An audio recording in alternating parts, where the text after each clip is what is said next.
Hello everyone, welcome back to our Statistics with R Programming lecture series. In this video, we are going to start with the chapter 2. Chapter 2 ல என்ன கொடுத்திருக்காங்க அப்படின்னு சொல்லி பார்த்தோம் அப்படின்னா vectors and லிஸ்ட்டை பற்றி டிஸ்கஸ் பண்ணிருக்காங்க. ஸோ ஃபர்ஸ்ட் சிலபஸோட அவுட்லைன் என்ன அப்படிங்கிறத செக் பண்ணிடலாம். இதில் என்னென்ன டாபிக்ஸ் கவர் பண்ண போறோம் அப்படின்னா கிரியேட்டிங் அண்ட் கம்பைனிங் வெக்டர்ஸ், ஒரு வெக்டர் எப்படி கிரியேட் பண்றது, அதை எப்படி மர்ஜ் பண்றது அப்படின்னு பார்க்க போறோம். தென் அக்சஸிங் வெக்டர் எலமெண்ட்ஸ், அந்த வெக்டர்ஸ்ல இருந்து ஒரு பர்டிகுலர் எலமெண்ட்டை எப்படி அக்சஸ் பண்றது, தென் அந்த வெக்டரை எப்படி மாடிஃபை பண்றதுன்னு பார்க்க போறோம். Then vector arithmetic and recycling, ரெண்டு வெக்டரை எப்படி ஆட் பண்றது, multiplication, subtraction and so on. Then recycling also we are going to see. Then vector element sorting, that means வெக்டரை எப்படி அரேஞ்ச் பண்றது in some order, increasing or decreasing, ஷஃப்லா இருக்க டேட்டாவை எப்படி ஆர்டர் பண்றது அப்படின்னு சொல்லி பார்க்க போறோம். தென் ரீடிங் வெக்டர்ஸ், ஒரு வெக்டரை எப்படி ரீட் பண்றது. ஓகே, தென் கிரியேட்டிங் லிஸ்ட் எப்படி பண்ண போறோம். Accessing list elements almost similar to vectors தான். Updating list element, merging list, then list to vector conversion எப்படி யூஸ் பண்ண போறோம் அப்படிங்கறத நம்ம பிரிஸ்கிரைப்ட் டெக்ஸ்ட் புக்ல பாத்தீங்க அப்படின்னா சாப்டர் 2ல செக்ஷன்ஸ் 2.3 and 2.4 2 செக்ஷன்ஸ் தான் நம்ம கொடுத்துருக்காங்க. So first of all vector அப்படின்னா என்னன்னு பார்க்க போறோம். Think of a vector is a container that holds sequence of elements. So it is the most basic fundamental data structure in R program. Okay. So one more thing, important restriction என்ன அப்படின்னு சொல்லி பார்த்தோம் அப்படின்னா all the elements in a vector must be of the same type. That means vectors எல்லாமே வெக்டர்ஸ்ல உள்ள elements components அப்படின்னு சொல்லுவோம். அந்த காம்போனன்ட்ஸ் எல்லாமே ஒரே டைப்ல இருக்கணும். டைப்ஸ் ஆஃப் ஆர் ப்ரோக்ராம்ல என்ன டைப்ஸ் அவைலபிள் இருக்கு அப்படிங்கிறத நம்ம ஆல்ரெடி டிஸ்கஸ் பண்ணிருக்கோம். டேட்டா டைப்ஸ் அப்படிங்கிறது ப்ரீவியஸ் வீடியோஸ்ல இருக்கு. Numeric, integer, logical, then complex and one more thing string அப்படிங்கிற மாதிரி இருக்கு. அது எல்லாமே ஒரே டேட்டா டைப்ல இருக்கணும் அப்படிங்கிறதா வெக்டரோட கண்டிஷன். Must be of the same type. இதுல கீ பாயிண்ட்ஸ் என்னன்னு பார்த்தா elements are officially called elements. நம்ம செட் தியரியில சொல்லுவோம் எலமெண்ட்ஸ் அப்படின்னு சொல்லி. இதுல உள்ள ஒவ்வொரு எலமெண்ட்டையும் காம்போனன்ட் அப்படின்னு சொல்ல போறோம். சப்போஸ் அது என்ன டைப்னு தெரிஞ்சுக்கணும் அப்படின்னா we are going to use the type of அப்படிங்கிற ஒரு ஃபங்க்ஷன் யூஸ் பண்ணலாம். இல்ல அப்படின்னா ஈவன் கிளாஸ் ஆஃப் அப்படிங்கிறதையும் நம்ம யூஸ் பண்ணி செக் பண்ணிக்கலாம். அதுல எவ்வளவு நம்பர்ஸ் இருக்கு அப்படின்னு சொன்னா லென்த் ஆஃப் அப்படிங்கிறதையும் நம்ம கண்டுபிடிக்கலாம். லென்த் ஆஃப் எதுக்கு யூஸ் பண்ண போறோம் அப்படின்னா ஒரு வெக்டர்ல எவ்வளவு நம்பர் ஆஃப் எலமெண்ட்ஸ் இருக்கு அப்படிங்கிறத செக் பண்றதுக்காக நம்ம யூஸ் பண்ண போறோம். Single value actually of a vector length 1 அப்படிங்கிறது. ஓகே, ஸோ ஜஸ்ட் ஒரு எக்ஸாம்பிள் மட்டும். ஓகே, நெக்ஸ்ட் பார்த்துக்கலாம் எக்ஸாம்பிள். கிரியேட்டிங் வெக்டர்ஸ், ஒரு வெக்டரை எப்படி கிரியேட் பண்றது அப்படிங்கிறத நம்ம டிஸ்கஸ் பண்ண போறோம். வெக்டரை கிரியேட் பண்றதுக்கான 3 பாசிபிள்ஸ் இருக்கு. தி பாசிபிள் நம்பர் 1 என்னன்னு பாத்தீங்க அப்படின்னா கோலன் ஆப்ரேட்டர் யூஸ் பண்ண போறோம். Possible number 2 combined function use பண்ண போறோம். சி ஆஃப் அப்படின்னு சொல்லி combined function. The last one sequence function use பண்ண போறோம். ஸோ ஃபர்ஸ்ட் வந்து கோலன் ஆப்ரேட்டரை யூஸ் பண்ணி எப்படி கிரியேட் பண்றது அப்படின்னு சொல்லி பார்க்கலாம். கோலன் ஆப்ரேட்டர் யூஸ் பண்ணோம் அப்படின்னா creates a sequence of consecutive numbers, அதாவது அடுத்தடுத்த நம்பரை ஜெனரேட் பண்ணும் வித் 1 இன்க்ரிமெண்ட் 1ல யூஸ் பண்ணும். ஸோ நம்ம இதுக்கான எக்ஸாம்பிள் என்ன அப்படிங்கிறத செக் பண்ணிடலாம். சப்போஸ் நான் ஏ அப்படிங்கிற ஒரு வெக்டரை கிரியேட் பண்ண போறோம் using the colon operator. So 1ல இருந்து 10 வரைக்கும் கிரியேட் பண்ண போறோம். 1ல இருந்து 10 கோலன் ஆப்ரேட்டர் யூஸ் பண்ணிருக்கு. ஸோ ஏ கொடுத்தோம் அப்படின்னா நமக்கு ஏ அப்படிங்கிறது 1ல இருந்து 10 வரைக்கும் இன்க்ரிமெண்ட் 1 அப்படிங்கிற வெக்டர்ஸை கிரியேட் பண்ணிடும். ஸோ இதை தான் இண்டிகேட் பண்ணிருக்காங்க colon operator. It creates the sequence of numbers, consecutive numbers. Suppose now b is equal to 1.5 to 6.5 அப்படின்னு சொல்லி நான் கிரியேட் பண்ண அப்படின்னா again it creates increment by 1 தான். Starting term 1.5, ending term 6.5. இல்ல ஒருவேளை நான் இந்த மாதிரி திங்க் பண்றேன், எனக்கு எக்ஸாக்டா நம்பர் முடிகிற மாதிரி இல்ல, 3 to even better 3.5 to 10.7 அப்படிங்கிற ஒரு நம்பர் இருக்கிறதா அசியூம் பண்றேன். ஸோ எனக்கு ரிசல்ட் என்ன இருக்கும் அப்படின்னா 3.5ல இருந்து அப் டு 10.5 வரைக்கும் தான் ரிசல்ட் பிரிண்ட் ஆகும். இதை தான் நம்ம இண்டிகேட் பண்ணோம். இன்க்ரிமெண்ட் பை 1, டிஃபால்ட் இன்க்ரிமெண்ட் என்னவோ அதை தான் நமக்கு ப்ரொடியூஸ் பண்ணும். சப்போஸ் நான் லென்த் சில சி அப்படிங்கிற வேரியபிள்ல எவ்வளவு நம்பர்ஸ் இருக்கு அப்படின்னு சொல்லி கண்டுபிடிக்கணும் அப்படின்னா லென்த் ஆஃப் சி அப்படின்னு சொல்லி கொடுக்கணும்.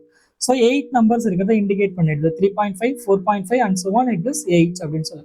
ஒருவேளை எனக்கு டைப் என்ன டைப் அப்படின்னு சொல்லி வேணும் அப்படின்னா டைப் ஆஃப் சின்னு சொல்லி கொடுத்தோம் அப்படின்னா இது நமக்கு டபுள் அப்படின்னு கிடைச்சிடும். ஏன்னா பாயிண்ட்ஸ் டெசிமல் பார்ட் இருந்தாலே அது டபுள் அப்படிங்கிறதா நமக்கு பிரிண்ட் ஆகும். டபுள் அப்படிங்கிறது பிரிண்ட் ஆகும். ஸோ இதுதான் இண்டிகேட் பண்ணிருக்கும் கோலன் ஆப்ரேட்டர் எதுக்காக யூஸ் பண்றோம் அப்படின்னு சொல்லி. ஓகே, ஸோ இதுதான் ஒரு எக்ஸாம்பிள் கொடுத்துருக்காங்க. இதோட அவுட்புட்டும் நமக்கு கொடுத்துருக்காங்க. நம்ம வேற நம்பர் யூஸ் பண்ணிருக்கோம், இங்க ஒரு எக்ஸாம்பிள் கொடுத்துருக்காங்க. But one more thing, MKU யூனிவர்சிட்டியில இந்த கொஸ்டினை ஆல்ரெடி இது வரைக்கும் 4 செமஸ்டர் எக்ஸாம் நடந்திருக்கு. 3 செமஸ்டர் கொஸ்டின் பேப்பர்ல இந்த கொஸ்டினை 7 மார்க்ல கேட்டிருக்காங்க. How to create A vector அப்படின்னு சொல்லிட்டு. இது one more additional information. Okay, creating vector C ஃபங்க்ஷனை யூஸ் பண்ணி ஒரு வெக்டரை எப்படி கிரியேட் பண்றது அப்படிங்கிறத நம்ம டிஸ்கஸ் பண்ண போறோம். சி ஃபங்க்ஷன் யூஸ் பண்ணி வெக்டர்ஸை எப்படி கிரியேட் பண்றதுன்னு சொல்லி. Most common way to create vectors. Already நம்ம கிட்ட ஒரு டைப் ஆஃப் எலமெண்ட்ஸ் இருக்கு அப்படின்னா பர்டிகுலர் எலமெண்ட்ஸ், தட் மீன்ஸ் ஒரு 5 எலமெண்ட்ஸ் கவுண்டபிள் எலமெண்ட்ஸ் இருந்துச்சு அப்படின்னா most preferable choices c function use பண்ணி நம்ம கிரியேட் பண்ணலாம். Once again all the elements must be of same type. ஒருவேளை எனக்கு சேம் டைப்ல இல்லை அப்படின்னா என்ன நடக்கும் அப்படின்னா ஃபர்ஸ்ட் லாஜிக்கல், தென் இன்டீஜர், லாஜிக்கலையும் இன்டீஜர் நம்பர்ஸையும் ஒன்னா யூஸ் பண்ணோம் அப்படின்னா ரிசல்ட் எனக்கு இன்டீஜரா கிடைக்கும். ஒருவேளை நான் இன்டீஜர் டபுளை யூஸ் பண்ணியிருந்தேன் அப்படின்னா எனக்கு டபுள் தான் ஆன்சரா இருக்க போகுது. ஒருவேளை நான் லாஜிக்கல் அண்ட் கேரக்டரா யூஸ் பண்ணேன் அப்படின்னா எனக்கு கேரக்டர்ல தான் ஆன்சர்ஸ் இருக்க போகுது. இதுதான் இதோட மீனிங். லாஜிக்கல், இன்டீஜர், இதுல எந்த ஆர்டர், எது ஹையஸ்ட் ஆர்டரா யூஸ் பண்றோமோ அதுல தான் நமக்கு அவுட்புட் அப்பியர் ஆகும். ஓகே ஓகே ஸோ எக்ஸாம்பிள் கொடுத்துருக்காங்க, நம்ம ஒன் பை ஒன் ஒர்க் பண்ணி பார்த்துடலாம். Example, suppose I am going to generate a is equal to, first நான் இதுல c ஆஃப் அப்படிங்கிற ஃபங்க்ஷன் யூஸ் பண்ண போறோம். c ஆஃப் அப்படிங்கிறது என்ன ஃபங்க்ஷன் அப்படின்னு சொல்லி பாத்தீங்க அப்படின்னா காம்பினேஷன் அப்படிங்கிறதா யூஸ் பண்ணிருக்கோம். மோஸ்ட் கம்பைன் ஃபங்க்ஷன் அப்படிங்கிறதா இதோட நேம். கம்பைன் ஃபங்க்ஷன் அப்படிங்கிறதா இதோட நேம். ஸோ c ஆஃப் 1, 2, 3 அப்படின்னு சொல்லி நான் எலமெண்ட் ப்ரொடியூஸ் பண்றேன். ஸோ இட் கிவ்ஸ் 1, 2, 3 அப்படிங்கிற எனக்கு வெக்டர்ஸை இது ப்ரொடியூஸ் பண்ணிடுது. சப்போஸ் நான் b ஈக்குவல் டு, இது சேம் டைப்பா இருக்கு. ஒருவேளை இப்போ நான் ஸ்பர் ஆர்டர் படியே நம்ம போயிடலாம். லாஜிக்கல் அண்ட் இன்டிஜர் நான் யூஸ் பண்ண போறேன். லாஜிக்கல் அப்படிங்கிறது either true or false. So use பண்ணிட்டோம். எகைன் நான் ட்ரூ யூஸ் பண்றேன். பட் எனக்கு ஓகே ட்ரூ அப்படிங்கிறது கேரக்டருக்குள்ள வரணும். Okay so mistake, typing mistake. b of c of true, 2 நான் யூஸ் பண்ணிருக்கேன். ஓகே இதுல பிரச்சனை இல்லை. இப்போ நான் b ப்ரெஸ் பண்ணேன் அப்படின்னா எனக்கு நான் லாஜிக்கலையும் இன்டிஜரையும் யூஸ் பண்ணேன் அப்படின்னா எனக்கு ஆன்சர் இன்டிஜர்ல தான் இருக்க போகுது. Okay so b is equal to answer I get. So true அப்படின்னா 1 பிரிண்ட் ஆகும், ஃபால்ஸ் அப்படின்னா 0 பிரிண்ட் ஆகும். ஸோ ட்ரூ, ஈவன் நான் ட்ரூன்னு கொடுத்தாலுமே, லாஜிக்கல் ஆப்ரேட்டர் கொடுத்தாலுமே எனக்கு ரிசல்ட் எதில் தான் ப்ரொடியூஸ் ஆயிருக்கு, நான் இன்டீஜர் யூஸ் பண்ணதுனால எனக்கு இன்டீஜர்னு வந்திருக்கு. தென் c, I am going to one more example. c is equal to true, c of true, logical use பண்ணிருக்கேன், 1 யூஸ் பண்ணிருக்கேன், 2.5 யூஸ் பண்ணிருக்கேன். ஓகே ஸோ நான் இதில் 3 டைப் யூஸ் பண்ணிருக்கேன். ஒன்று லாஜிக்கல் யூஸ் பண்ணிருக்கேன், அனதர் ஒன் நியூமரிக் யூஸ் பண்ணிருக்கேன், தென் டபுள் அப்படிங்கிறதே நான் யூஸ் பண்ணிருக்கேன். இப்போ நான் ரிசல்ட்டை ப்ரொடியூஸ் பண்ணேன் அப்படின்னா எனக்கு எல்லாமே டபுளா மாறிடும். தட் மீன்ஸ் ரிசல்ட் 1.0 பிரிண்ட் ஆகிடும், எகைன் 1.0, தென் 2.5 பிரிண்ட் ஆகிடும். ஏன்னா டபுள், எல்லாமே டபுள்ல பிரிண்ட் ஆகிடும். இல்லை நான் ஒருவேளை ஸ்ட்ரிங் யூஸ் பண்ணேன், கேரக்டரா யூஸ் பண்ணேன் அப்படின்னா அது என்ன நடக்குதுன்னு செக் பண்ணிடலாம். d is equal to another example, d is equal to c of, so string அப்படின்னாலே mostly a within double quotes or single கோட்ஸ்ல தான் யூஸ் பண்ணுவோம். டபுள் கோட்ஸ் நான் யூஸ் பண்ணுறேன். a is equal to 1, again true அப்படின்னு நான் use பண்றேன்.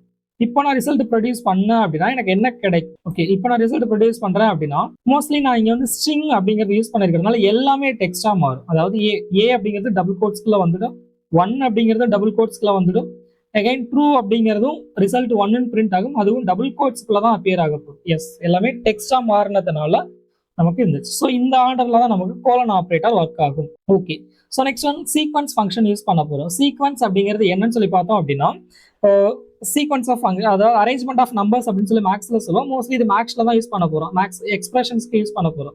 சிம்பிளா சொல்லணும் அப்படின்னா இந்த 2 வேஸ்ல நம்ம யூஸ் பண்ண முடியும். ஒன் வந்து பை அப்படிங்கிறத யூஸ் பண்ணலாம். பை அப்படிங்கிறது என்ன இன்க்ரிமெண்ட் அப்படிங்கிறத யூஸ் பண்ண முடியும். அனதர் ஒன் லென்த் அப்படின்னு யூஸ் பண்ணலாம். ஒரு நம்பருக்கு அடுத்த நம்பருக்கு இடையில எவ்வளோ நம்பர் ஆஃப் பாயிண்ட்ஸ் வேணும் அப்படிங்கிறதையும் நம்மளால யூஸ் பண்ண முடியும். ஸோ அதுக்கான எக்ஸாம்பிள் பார்த்துடலாம். ஓகே சப்போஸ் நான் கிளியர் பண்ணிடுறோம். a is equal to sequence அப்படிங்கிற ஒரு ஃபங்க்ஷன் ஜெனரேட் பண்றோம். எனக்கு starting point 1, ending point 10, by equal to 2 நான் யூஸ் பண்றேன். பை அப்படிங்கிறது ஒரு நம்பருக்கும் அடுத்த நம்பருக்கு உள்ள டிஸ்டன்ஸ் அப்படின்னு சொல்லுவோம். இப்போ ஏன் ப்ரொடியூஸ் பண்ணோம் அப்படின்னா it gives the answer 1, 3, 5, 7, 9. Even நான் 10 நம்பர்ஸ் இல்லை, ஈவன் நான் 100 நம்பர்ஸ் யூஸ் பண்றேன். 1 to 100 வரைக்கும் யூஸ் பண்ணுறேன். இன்க்ரிமெண்ட் 3 நான் யூஸ் பண்றேன். ஸோ இப்போ நான் ப்ரொடியூஸ் பண்ணேன் அப்படின்னா 1ல இருந்து 100 வரைக்கும் 1ல ஸ்டார்ட் பண்ணிட்டு 100ல முடியும். இன்க்ரிமெண்ட் பை 3, ஒரு நம்பருக்கு அடுத்த நம்பருக்கு உள்ள கேப் 3 இருக்க போகுது. தென் ஒன் மோர் எக்ஸாம்பிள் சொன்னோம், லென்த் அப்படிங்கிறத நம்ம யூஸ் பண்ணலாம்னு சொன்னோம். So b is equal to, நான் லென்த் எப்படி யூஸ் பண்றதுன்னு இங்கேயே ஸ்டார்டிங் பாயிண்ட் சீக்வன்ஸ் ஆஃப் அப்படிங்கிறத நம்ம மிஸ் பண்ணிட்டு 1, 4, length length is equal to 20.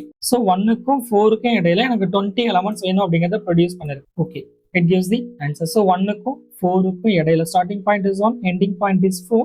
In betweenல எனக்கு 20 numbers it produces. Okay 20 numbers it produces. Okay நம்ம இப்போ இதுல என்ன பார்த்தோம் அப்படின்னா வெக்டர்ஸை எப்படி கிரியேட் பண்றதுன்னு பார்த்தோம்.